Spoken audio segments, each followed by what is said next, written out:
સોમનાથ સ્વાભિમાન પર્વની ઉજવણી થઈ રહી છે। આ મંદિરના પુનઃનિર્માણને 75 વર્ષ પૂર્ણ થયાના અવસરે આ ઉજવણી થઈ રહી છે। ત્યારે પૂજ્યભાઈ શ્રી રમેશભાઈ ઓઝાએ પણ સંદેશ પાઠવ્યો છે। શ્રી સોમનાથમ શરણમ પ્રપદ્યે।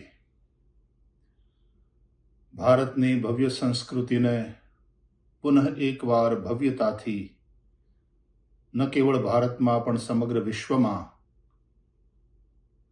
પ્રગટ કરનાર દિવ્ય અને ભવ્ય વર્તમાન સોમનાથ મંદિરને 75 વર્ષ પૂરા થાય છે। 1000 વર્ષ પહેલાનો એક ઇતિહાસ, જેમાં વિદેશી અસહિષ્ણુ અને લાલચુ આક્રમણખોરોએ સોમનાથના મંદિરને તોડ્યું, સોમનાથની સંપત્તિને લૂંટી, પણ લાખો કરોડો સનાતનીઓની શ્રદ્ધાને, એની આસ્થાને કોઈ તોડી શક્યું નથી અને તોડી શકશે પણ નહીં। એ જ શ્રદ્ધા અને આસ્થાના બળે મુનશીજી અને સરદાર પટેલ જેવા મહાપુરુષોના સંકલ્પથી સોમનાથનું પુનઃ એકવાર દિવ્ય અને ભવ્ય મંદિર સનાતન ધર્મની ગાથાને પ્રગટ કરતું ગૌરવભેર ઊભું છે અને એના ઊંચા શિખર ઉપર એ ધજા લહેરાઈ રહી છે। ભગવાન શિવ પ્રલયંકર છે અને છતાં કર્પૂર ગૌરમ કરુણાવતારમ કહીને આપણે એમને કરુણાવતાર પણ કહીએ છીએ।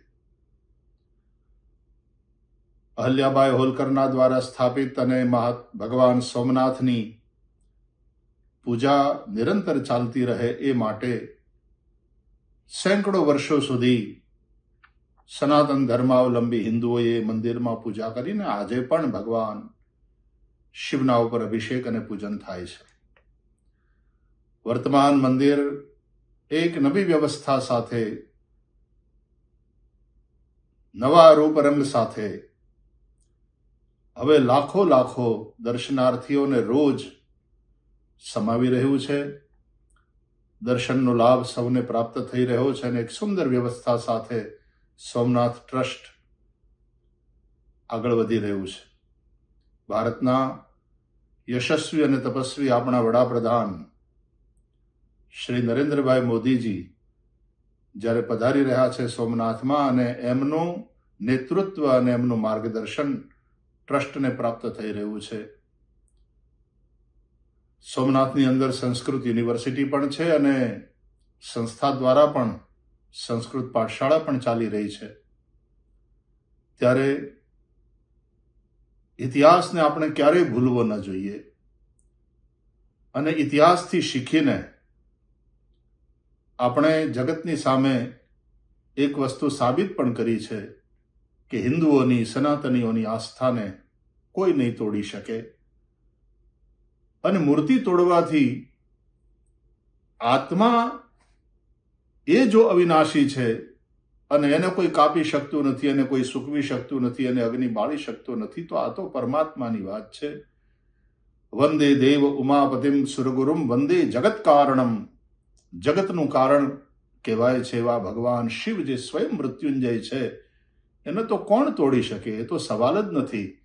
પણ લોકોની આસ્થાને પણ કોઈ તોડી ન શકે।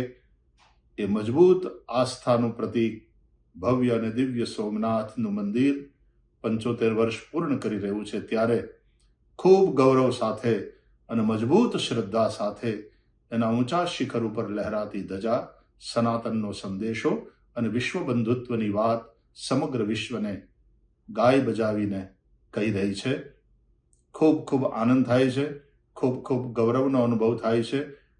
ભારતના યાત્રાધામો, પ્રાચીન યાત્રાધામો ખૂબ સરસ રીતે અત્યારે વિકાસ કરી રહ્યા છે।